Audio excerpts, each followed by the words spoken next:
I think 2 times we had discussed chapter 1 and took few weeks. Then we started understanding what is the foundation model. Then we discussed about evaluation methodology. How can we evaluate a AI system, prompt engineering, right? RAG, all those things, agentic, fine tuning. We also discussed data set engineering last week. Last 2 weeks, I think, we covered inference optimization that Ankur has covered. So today we are going to cover the AI engineering architecture and user feedback. So very important thing whenever we are uh, planning to put this stuff into some product. This today's discussion is going to be very useful to all of us. Right? So let's start with this AI engineering architecture and user feedback. So with that, we can cover this book of AI engineering, and then we can discuss, if time permits, we can discuss about what are the next topic we can cover in the sessions, right? So, okay.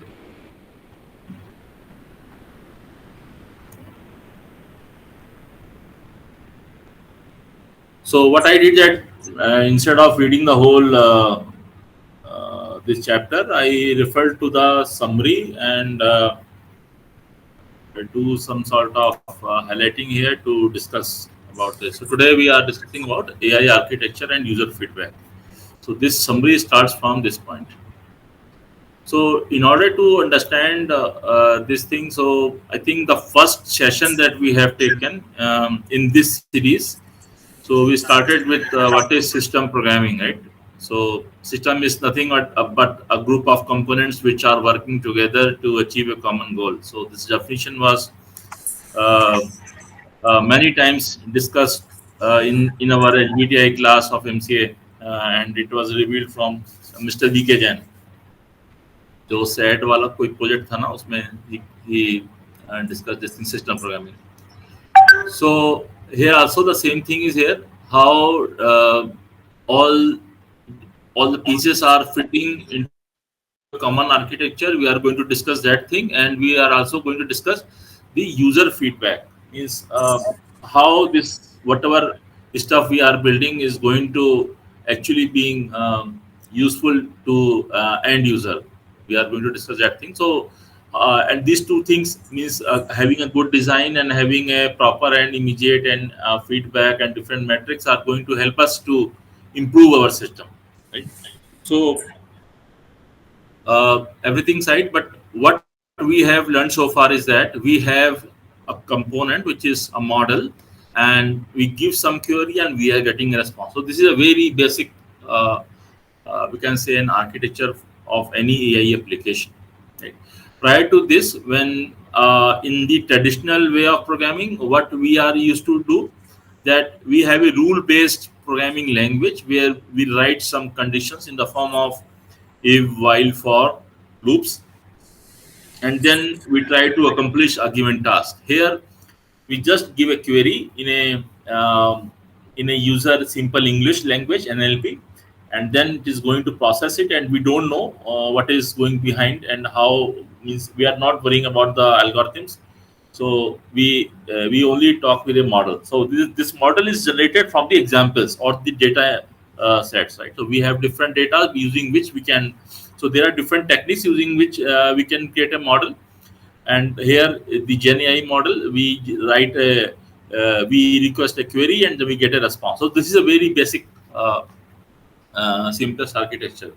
But when as we study going forward, we can see uh,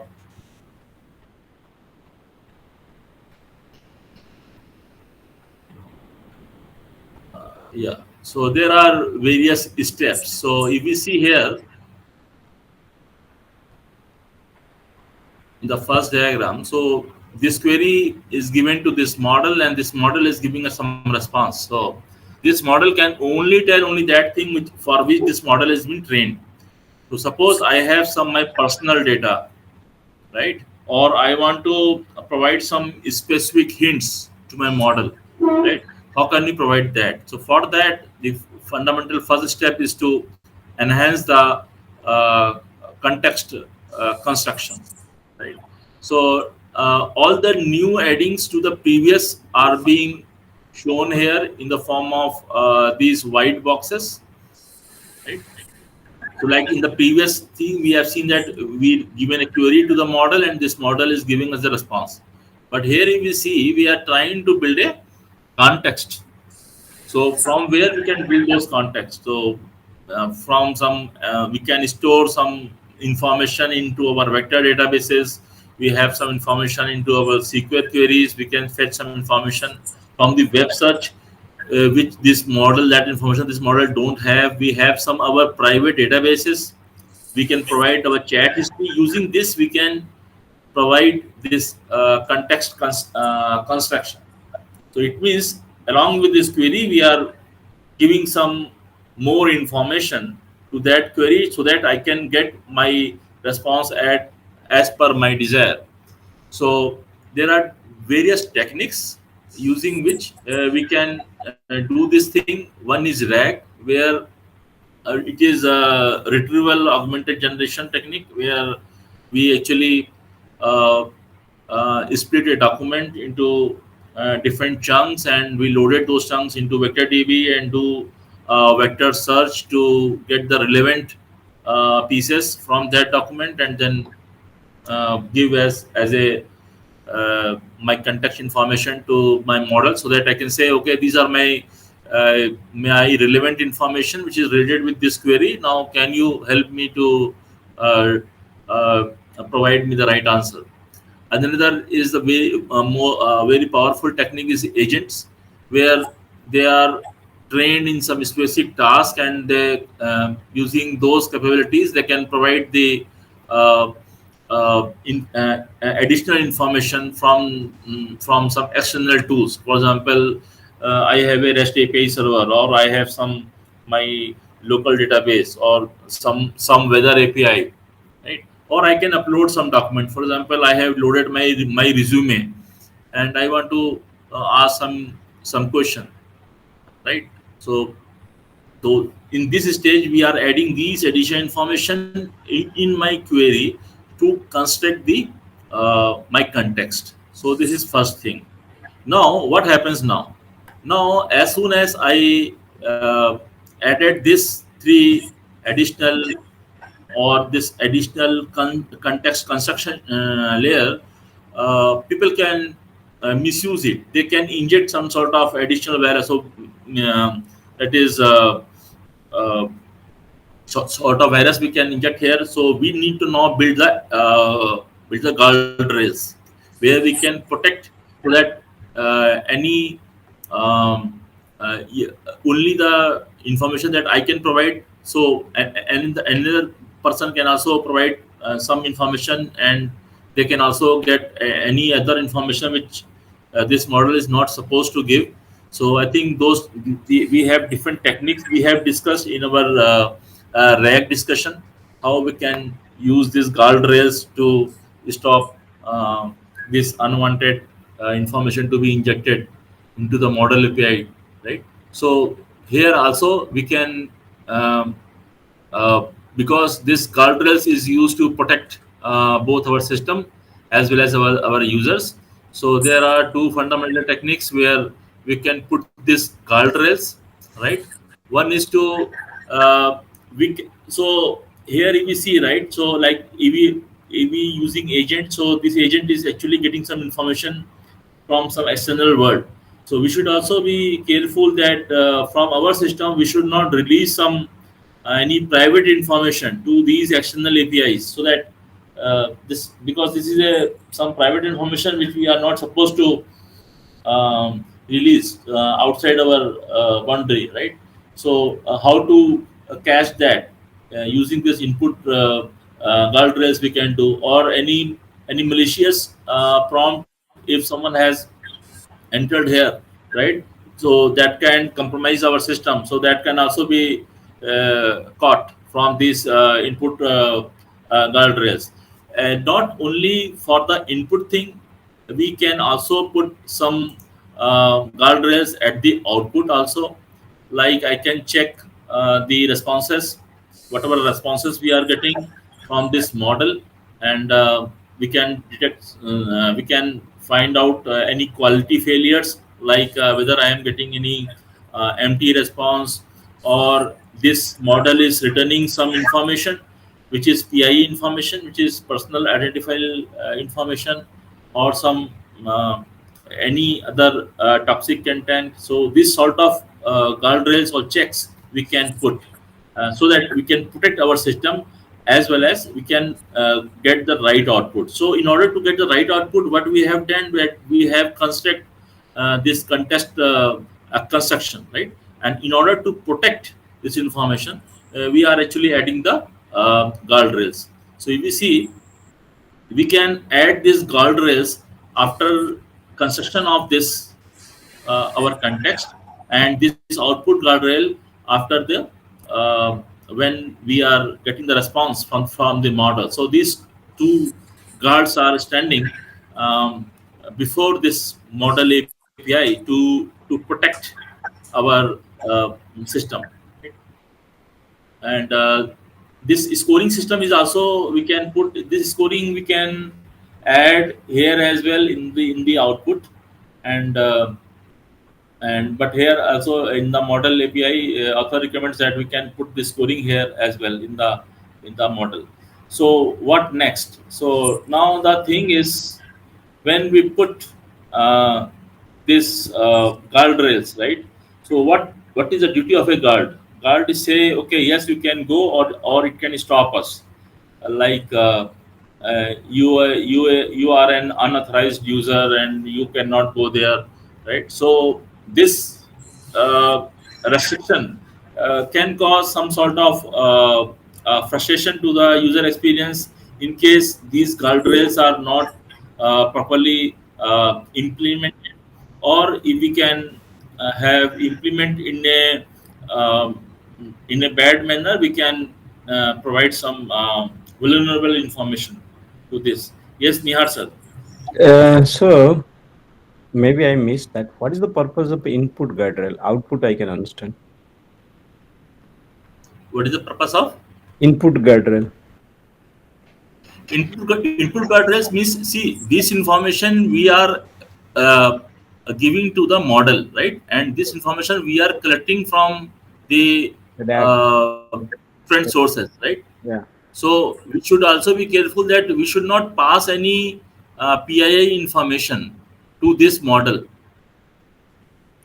Okay. because these are the our private things, and this model can be Public. uh, any APIs, right? So you are saying if So we are using yes, like, but if it is our own model, let's say we are that hosting. depends. Yeah, yeah. That depends. Even though if it is our own model, so in any organization also there are some data which we are not supposed to share across different groups also, right? So that check is also needed here, because this model is now doing his task for a specific task, right? Okay.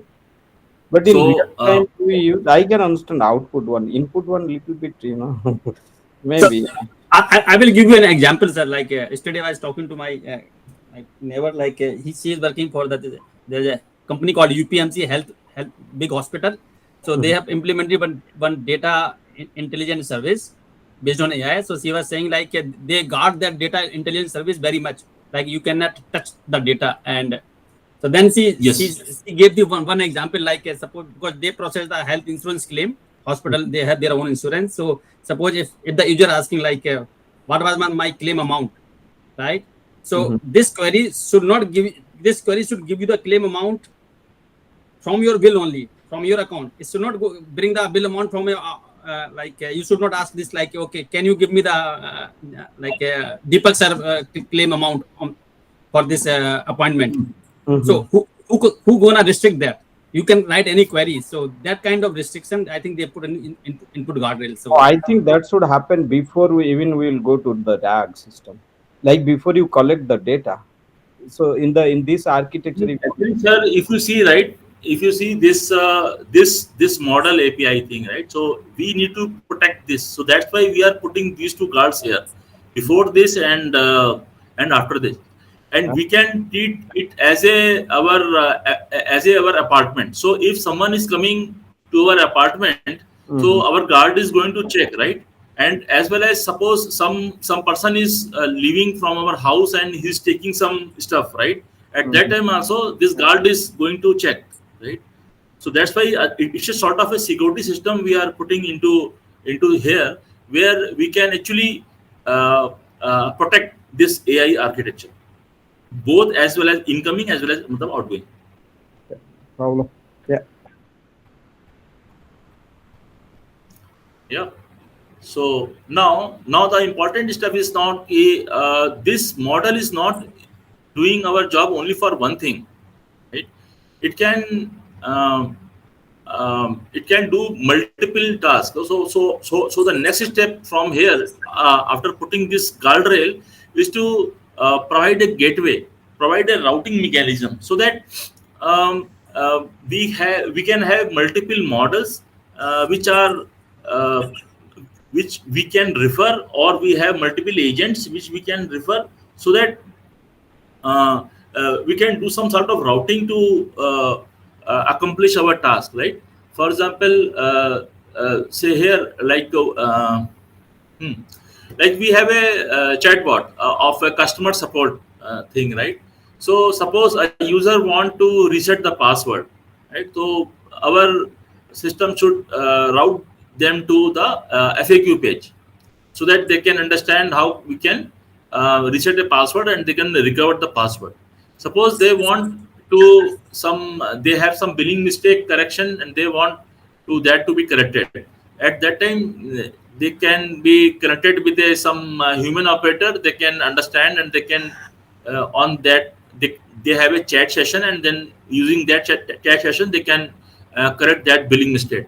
Suppose they have some technical troubleshooting thing happening, right? So for that they need a specialized a troubleshooting bot, using which they can actually can ask to access our system, and they can see our logs and other stuff, right? So if you see these three things in the customer support chatbot are actually be covered from different agents or different models, right? So for that we need something using which we can actually understand this request, and at the same time we can route to the proper model or the agent, right? That's why here, when this model actually matures, now user needs to have multiple tasks to be done from a single application. For that, multiple model are to be there, right? So means anyway we have a single interface, but that can be split into multiple agents, and the multiple processes can be put there, right? So that's why a router is needed here. The step a router can do is it can understand your classification, predict what the user is trying to do, then you can direct your query to the appropriate model or to the pipeline, so that your responses can be very adequate. You can take this as an example whenever we are going to a hospital, right? So we go to the reception and told, okay, I have a stomach pain, or I have some issue in the diabetes or some other area. So based on that, our query, they actually direct us to specific doctors, right? So these so that routing is the reception area in any hospital. So here also, when otherwise we can also go to a specific doctor, right? Like general doctor, where we can go and then they can treat us and they can give us medicines. But when we go to a hospital, so there, because it's a matured place of medicines, right? That's why we go there, we put our query, then based on our problem statement, they actually direct us to a specific department of medical, and then based on our other factors, our right doctor is assigned to us. So in same manner also here also, this routing is being executed based on the intent classifier. What is our problem, right? And then it can direct our problem to the right thing. So this routing we can add here. So for each query, so yeah, so a unified interface is needed here because user should not be worrying, right? He or she is always going to reception or the this API only, right? And here this routing can happening below this, and sometimes it is needed, right? We go for some one problem, but again the doctor recommends us to another doctor, right? What is that? It is one agent is referring to another agent. So see how that system works. Similarly here also. One agent can also talk with another agent, and using this also there is another thing. Some models are costly, some models are not costly. For example, that we can compare with the fees of a doctor, right? So if we go to a heart specialist doctor, it can charge you a big amount as compared to if we go to a dentist, right? So, and that depends we can do this cost optimization. Otherwise, one way is to do that. Okay, I can visit to all the doctors and I can told them, okay, I have a pain in my tooth, right? So but all of them are supposed to take my fees. So we can do this cost management also to pointing me to the right model, right agent, where my problem can be solved, right? So similarly, there are, I'm just giving these examples on the fly only. So hopefully, and so here is the example of the gateway. So this gateway is a unified thing, and from here I can talk with any self-hosted models, any OpenAI APIs or the Google APIs, or any this customer chatbot support system, or the product review summation, or I have a query, I can convert that NLP into some sort of SQL queries or some other thing, right? So that identification, that intent classification, this person, this gateway can do, and based on that, it can route my request to person or the model, and then we can do all this stuff along with this input guardrails and the output guardrails, right? So in this way, so now we have a provision to create the context. We have a provision to save our using this guardrails thing, right? Our model, we can talk to the external information to construct my uh, uh, context, and as well as we can have talk with multiple agents. What next? Okay, any idea? So one thing here, Deepak, let's say, I mean, just out of curiosity. So you put that routing inside that model, before going to the proper model, right? Mm.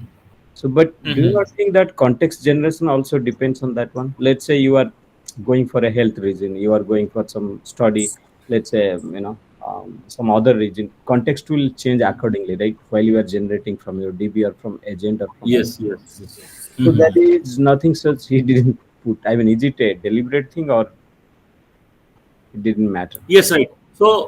So that part of the information when one agent is talking with another agent. Here we are talking to a case where I have all my reports, everything, and I want to visit only single doctor, because I know to whom I should visit. I have provided all the information, and that reception guy has assigned me a doctor which is a specialist in the heart or diabetes or in the tooth, right? But as you said, right, what happened if this information is also needed from so that is going to come in, I think, next step in this only. Okay, Manoj. Yeah, see you. Uh, so right. So now if you see this thing, right? So this all things are very time consuming, right? So to read this context information from external world to this using this guardrailing thing as at the input and at the output. Now we have added another layer of latency in the form of routing, right? So now this is going to delay our response. So, and this delay is one thing which this user don't want.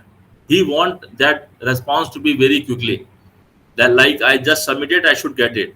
And the moment this is the problem which this user is facing, so one of the good technique that we can apply in any architecture is to use cache, right, at different steps where we feel, yeah, we know that okay, a lot of latency is being used there, right? So that's why in step 4 we can optimize using caching. First is the inference caching. In that KV caching, KV caching is nothing. I think in some of the previous chapter we discussed like key value where the this, because when we are doing this vector search, that are very costly. So if we do some mechanism where we can store it in the format of key value pair, we can immediately I can get my relevant vectors using this cache, or I can do this prompt caching, right?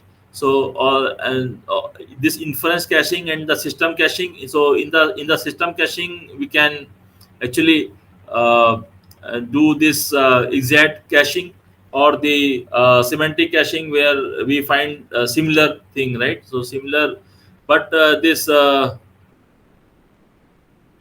but semantic similar is very dubious because it is prone to failure, and its success actually relies on factors like what is the quality of embeddings we have added, or the functional thing where means how we are searching our vectors, what algorithms we have put, what is the that database we are using for that vector search, and do we have any metric to know whether how much reliable is that those relevant components that we got. So this semantic caching or the semantic search is very prone to failure, right? So but yet exact caching is no issue in that, but semantic has this issue. So if we see this caching, means why this means what are the steps we can save actually using this caching. We can save this step when we do a multi-step process like the chain of thoughts reasoning, or the queries like the retrieving something from either from vector storage or from web searches, right? So those consuming parts where we can actually apply this caching, right? So if we see the recommendation, so we can use this caching when we are developing this context information. So first we can check in the cache, okay, whether we have this thing. So the moment we have this thing, so we don't need to interact with these databases or the vector searches. We can use this cache information, right? And we can save this time, and as well as in the output also, if we have some response for a given query, we can put in the cache so that next time the same query will come, we can deliver it using cache. So these are few good places we can actually serve from the cache. Right. Now the next step, as Nihar sir has pointed out, this actually this context thing, right? This has to come into this model thing, right? Where we can use this getting this information inside this only. So, but here the response, right? Whatever response we are getting, so that we can put in a loop. So here we are talking about the agentic patterns, like when we want to interact with multiple agents, how those agents can work together, how the workflow can be created, right? And all those loops, right? We can put it in a loop until we are getting the means at a time I am routing it to a single model, and whatever responses I am getting, I am adding that response to my context. Now my context is getting heavy and heavy, and with that heaviness, this model is now we are expecting that this model is now give me more accurate result. Until that is not happening, I am in this loop, and the moment I am getting my right response, what I will do, I will put that response in the cache and return that query to the user. So this is how this loops and decision making we can use. So there are various patterns. Let me check. I think I have one. Yeah. So this is another diagram I found from the internet, where we can use this. We have different patterns where we can actually uh, solve our problem, right? Like the workflow we can build. One way to here, right? This parallel processing. I can give this thing to this person, and this person, they can do my job and I can get the output. Or I can do it in a sequential manner. First, I will do this thing, then here also. Or these two agents are talking with each other until my problem is not solved. They are in this loop, and when I am getting my right response, I will get the output, right? Or this this input, this agent can give multiple outputs, and these outputs can eventually consumed by other agents, right? Or another is to aggregator, where we can get these outputs as in the form of inputs, and we can aggregate here and give the final output, right? Or we can do some sort of networking here. Instead of these two, we can have a graph where these agents also can refer to some common agent and then provide me the output. So these are different patterns or the other different techniques. Or we can do some sort of the hierarchical thing also. This example is much better. This is for the hierarchical thing. I can give this thing to this agent. This can talk with the vector search from this database. From this database, this can talk to some web search, right? So depending on my intent, my request can be given to a different part of my hierarchy, and then my problem can be solved. Plus we can also put human in the loop, like here one person is sitting, and this person actually validating whatever this agent is recommending, and based on that we are giving the final response to the a user. We can use some shared tool, or we can define some sort of a sequential steps, and each agent itself follows some sort of internal workflow, right? For example, this request go to this agent, then this agent will take some time to give me some part of this big task. Then this give output to this as a input to this agent. Again, this will do the web search and get some input, and then finally it will collect all of them to give this final agent for the aggregation, and then my final response will be coming, right? So different ways in which we can actually play with this thing. So this thing is actually covered here, where this loop is covered and how different agents actually. So this loops and decision making, with all this we can actually mature this application. We can add some complex logic and write even for some action oriented things, right? So this is how we can actually make this AI architecture more robust and handle any complex multi-step reasoning flow. So if you see now, this is the final AI architecture, and if we see what we have started with simple, like this user is giving its query to some model, and that model is giving us the response. But finally, we actually come here like this, and this also going to do some actions also. Not only the read-only information, but now it is going to perform some actions also. Like it can update my orders, like the bill correction we talk, right? It can correct my bill and give me the updated bill, or it can send some email of any confirmation, or it can place my orders, right? So a complete system we can get. So far what we have understood that okay, we are requesting some information and my model is giving that information, but now we can do some actions also, right? So with that this can be completed, but the next step is how we can monitor and the observability, right? So any questions so far? Sir मेरा एक question sir ये जो agent architecture जो आपने दिखाए थे उस picture में, वो सब आपके यूज केस पे डिपेंड करते होंगे, what kind of system we are building, based on that we have to pick right architecture, is it? और like yes. So that depends on कि आपका वो मतलब sequential है कि you need some loop to validate the response, right?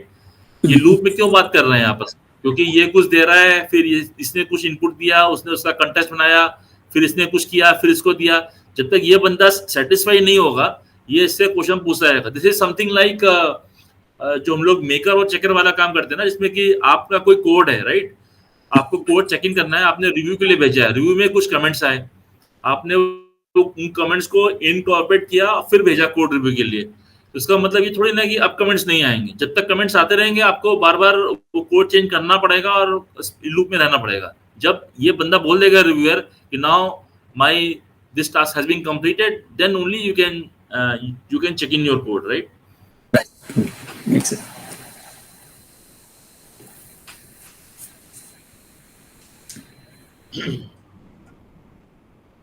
So now whenever we build any architecture, तो उसमें monitoring and observability are very key factors जो होना ही चाहिए, right?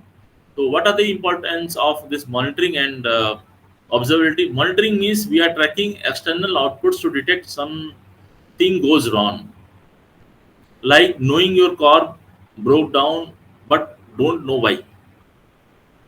Means something is happening, like we have an application and we are getting some exceptions, right?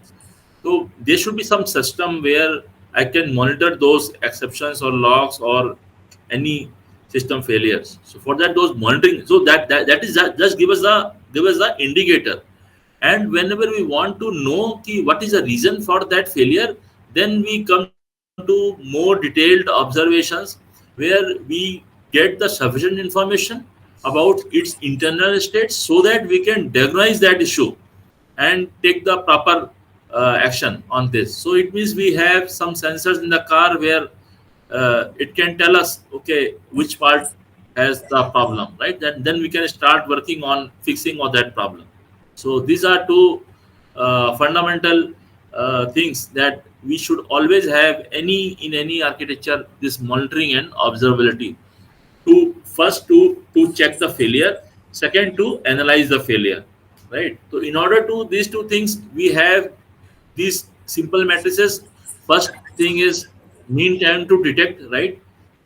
And then mean time to response for the resolution. And there is another metric which is CFR, which is change failure rate.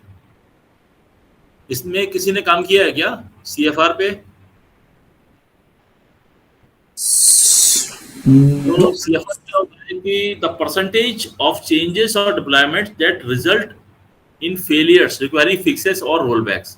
So it means हमारे तरफ से कुछ अगर नया deployment या कोई change fix जा रहा है, वो अगर सिस्टम में जाके फेल हो जा रहा है या मेरे को उसको रोल बैक करना पड़ रहा है, इसको हम CFR कहते हैं. ठीक है, तो हाई CFR जब भी आए कभी, तो it means we need to rethink our evaluation pipeline so that the bad changes can be caught before it is being deployed, right? तो बड़ी बड़ी कंपनियां हैं, उसमें इन CFR पे अगर मतलब अगर हम उसको फोकस नहीं करते हैं तो वो प्रोडक्ट उतना मैच्योर नहीं हो पाता है, बिकॉज फिर उसका जैसे आपने कुछ डिप्लॉय किया वो फेल हो गया सिस्टम में जाके और आप कैश नहीं कर पाए उसको, या डिप्लॉय करने के पहले आप कैश नहीं कर पाए. तो इसमें इवैल्यूएशन जो पाइपलाइन होती है आपकी, जिसके थ्रू आपका डिप्लॉयमेंट हो रहा है, उसका इवैल्यूएशन बहुत मस्ट है इसमें CFR में, अगर हम किसी मैच्योर प्रोडक्ट पे काम कर रहे हैं. ठीक है, and there are different metrics, right? Every component in our that pipeline has different metrics, like जिससे कि मैं उसको ऑब्जर्व कर सकता हूँ. फॉर एग्जाम्पल मैट्रिक्स में कह सकता हूँ कि लास्ट 5 मिनट्स में कितने एक्सेप्शंस आए थे, राइट? तो based on those exceptions I can get into the logs and caught those events, and then उस इवेंट्स की मैं डिटेल लॉग लगा करके उसमें कोरिलेशन निकाल सकता हूँ and find out the right issue, या फिर रूट कॉज निकाल सकता हूँ कि ये इशू क्यों आया, because exception can come from any reason, right? But the moment I know, okay, from 10 to 10:05 we have 15 exceptions, तो ये 10 to 10:05 का log को पूरा डिटेल एनालाइज करके I can see कि where are those 15 exceptions, and we can eventually getting into those exceptions I can find out कि okay, all these calls are actually coming to to add a document, and this add document call has this issue, which is just we have roll out to the production. So indirectly it can come as a CFR issue. So this metrics play a very key role in analyzing our system and to correlate this metrics with our business matrices. Like अगर हम कहते हैं कि हमारी availability 98.9% या इतना होना चाहिए, तो कैसे होगा? आप कैसे कंट्रोल करोगे? मीन्स सिर्फ कहने से काम थोड़ी ना चलेगा. We need to control using this mechanism only to know कि अगर कोई पूछे तो आप पूछो उससे कि आपका CFR रेट क्या है. मतलब ऐसा थोड़ी ना कि कभी आपका डेवलपमेंट फेल ही नहीं हुआ है. फेल हुआ है, कितनी देर में आपने उसको डिटेक्ट किया है, कितनी देर में आपने उसको रिस्पॉन्स किया है, कितनी बार आपकी पाइपलाइन ने कैच किया है, कितनी बार यूजर ने रिपोर्ट किया है. ऑल दोस मैट्रिसेस जब सिस्टम में आती हैं, देन ओनली आपको पता लगता है कि आपका वो क्या है. तो गोल्डन रूल क्या है ऑब्जर्वेबिलिटी का? Log everything. कुछ भी सिस्टम में हो रहा है उसको आप लॉग करते रहिए, क्योंकि ये लॉग ही आपकी हेल्प करने वाले हैं उस रूट कॉज को निकालने में, बताने के लिए. ठीक है. नाउ अब ये now we have multiple components, we have multiple data sources, components आ रहे हैं, इंक्रीजिंग कॉम्प्लेक्सिटी बढ़ रही है मेरी. अब इनको मेरे को किसी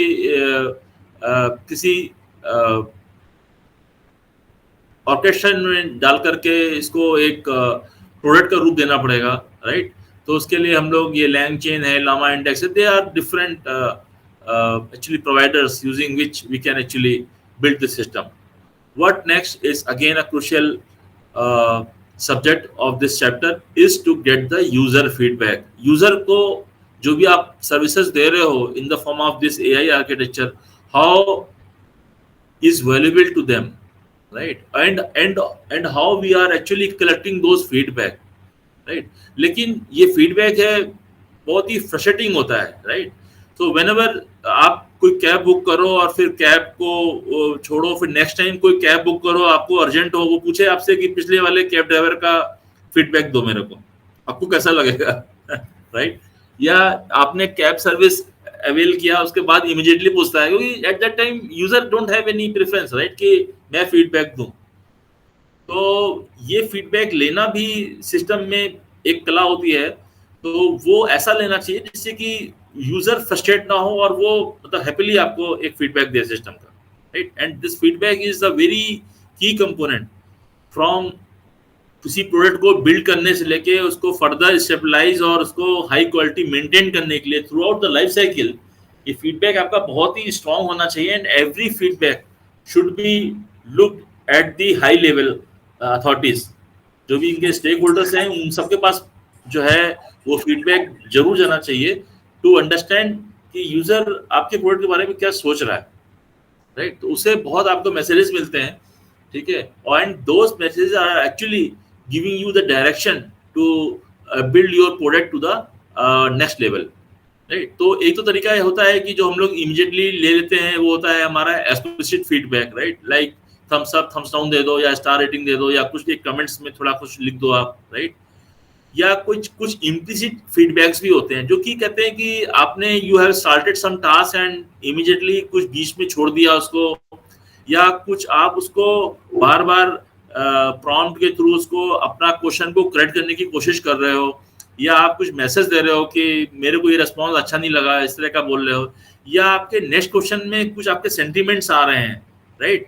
कि you are not happy with the responses that you have seen so far, और एक ही क्वेरी के आप बार बार जो है रेस्पॉन्सेज जनरेट कर रहे हो, तो these are few I think metrics, अगर वो ट्रैक करो आप तो वो भी आपको एक तरह का फीडबैक देते हैं टू अंडरस्टैंड कि आपका प्रोडक्ट कितना मैच्योर है या यूजर कितना इसमें हैप्पी है, ठीक है।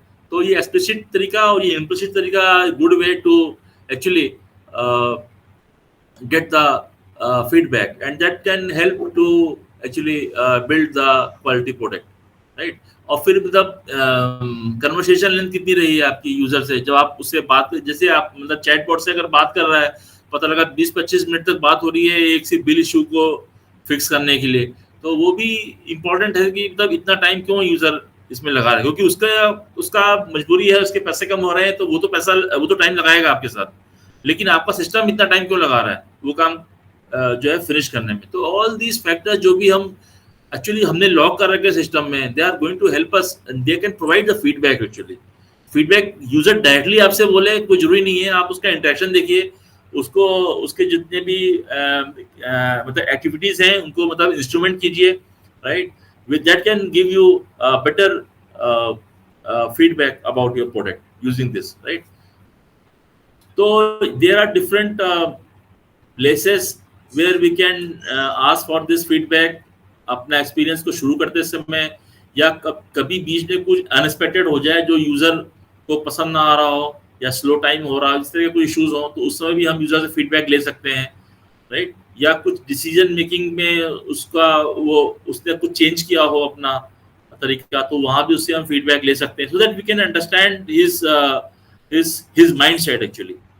So that is going to give a very good, so this feedback is although very small topic to be discussed, but very powerful for any software to be built, right? So but at the same time ये भी है कि every feedback जो हम user से ask करते हैं, right, it creates actually friction, right, but इस opportunity को बहुत ही wisely software में use करना चाहिए, and when we put all these things, so then at that time we actually build a system, right? The system is the definition with which we have started. Like system is nothing but a group of components which are working together to do some job, right? तो जो भी components हैं वो सारे आपके cohesive होने चाहिए, simple interface होना चाहिए और flexible होना चाहिए to make any changes, right? So this is how I think this chapter finishes. So I just covered this summary. So we have few minutes left. If we want to discuss some more thing on this or the next topic to be discussed, we can discuss. Yeah. Sir, मेरा question sir, ये feedback and the metrics obviously they are like very important for the success of the product. Why they were not part of our architecture diagram? Somewhere they should mention some boxes. ऐसा करके, या फिर this is like a non-functional requirement is always there, like we know. This is a sort of a non-functional requirement जो कि हर product में होना ही चाहिए, क्योंकि इसके लिए आपको कोई मतलब आर्किटेक्चर बनाने की जरूरत नहीं है। जैसे ही आपको जैसे बता रहा है ना, कुछ भी मतलब इस तरह के कुछ भी इवेंट्स हुए, आप मतलब इम्प्लिसिट ले लो या कुछ भी इस तरह का आ रहा है तो एक्सप्लिसिट ले लो। जो हम यूआई डिजाइन वगैरह करते हैं तो वहां पे डिस्कस करते हैं इसको कि फीडबैक हम कैसे कलेक्ट कर सकते हैं, but anyway this is not a part of the product design, ठीक है। तो लेकिन हम इसमें प्रोडक्ट का फीडबैक ले रहे हैं, तो वो जब हम इसका यूआई लेवल पे बात करते हैं या जब यूजर ये सर्विसेज यूज कर रहा होता है तो वहां इस चीज को रखते हैं। बट लाइक सर जैसे कि जब मॉनिटर है, ऑब्जर्वेबिलिटी है, लाइक वो सब हमारे कहते हैं लॉग्स पे डिपेंड करता है। अगर हम लॉग अगर हमारा कोड कोई लॉग एरर आ रहा है, वो लॉग जनरेट करना है, तो हमको इवेंट ट्रिगर करनी होती है कोड के through he. So that become like a part of our architecture only, like you are logging or no? So, yes, logging should be part of the architecture, and as not only logging, उस log में हम कौन कौन से failure को track करना चाहते हैं। अब वो जब सिस्टम में लॉग होंगे तो उन लॉग्स की मैट्रिक्स क्या बनेगी और उस मैट्रिक्स पे क्या हमारा अलर्ट का थ्रेशोल्ड है वो क्या होगा और उसको कैसे हम कम्युनिकेट करेंगे to the respective stakeholders. यहाँ तक साइकिल कंप्लीट होनी चाहिए, क्योंकि लॉग फाइल कोई झाँक के देखने वाला नहीं है कि कब मेरा वहाँ पे मतलब एक्सेप्शन आ रहा है।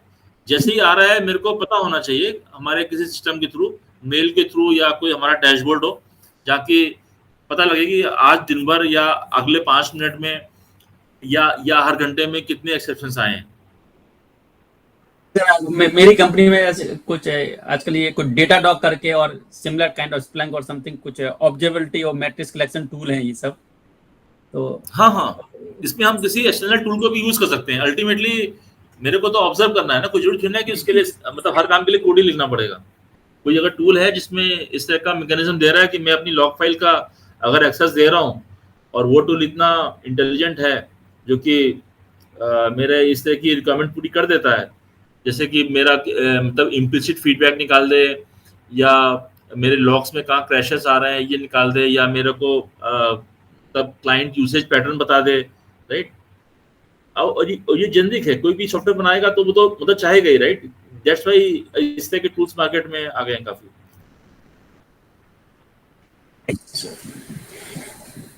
उसका मतलब सब पूरा ही जॉब प्रोफाइल बन गया सर ऑब्जर्वेबिलिटी का। तो मतलब you just be like expert in this kind of tools and work बढ़िया that only. Very nice sir, very nice. सब शांत हैं सर, सब खो गए लगते हैं, सो गए हैं। नहीं सर, काफी एनर्जी वाला था, काफी जोश मिला। अरे वेरी इंपॉर्टेंट चैप्टर लगा मेरे को तो सर, सब कुछ यही है, इंटरव्यू इसी के पूछे जाएंगे। बताइए कि ये चैप्टर है, इसको अभी एक दिन और एक संडे और एक सैटरडे और कवर करना होगा या नेक्स्ट बुक स्टार्ट करना होगा? चैप्टर ही होगा सर ने सब कवर कर दिया। नहीं हो गया ये खत्म हो गया है चैप्टर। हाँ खत्म हो गया ना। तो नेक्स्ट बुक कौन सी है, उसके लिए फिर जो चैट रूम है उसके अंदर आप बुक्स सजेस्ट करेंगे? हाँ, मेरे ख्याल से अंकुर का कुछ सजेशन था ना कि you want to start with some sort of agentic thing, right अंकुर?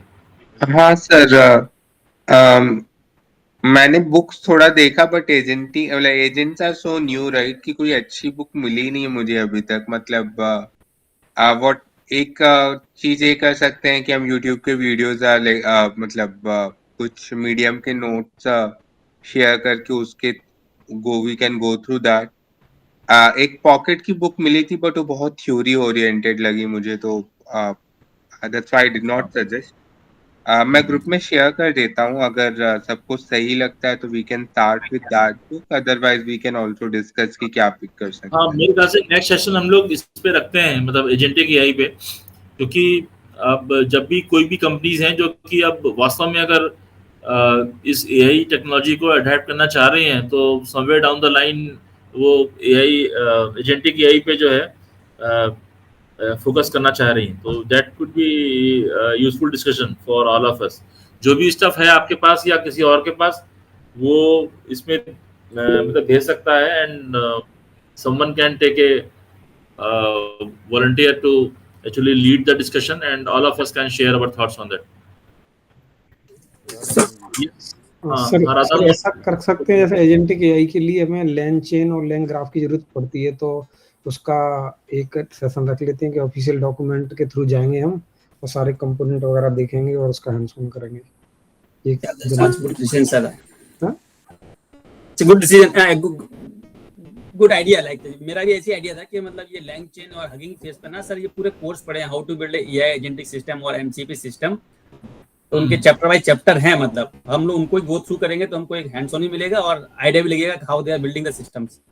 एक वो भी ठीक है, शेयर कर दो लिंक का जो भी है। वो लिंक्स क्या फ्री में है कि मतलब पेड लिंक्स है?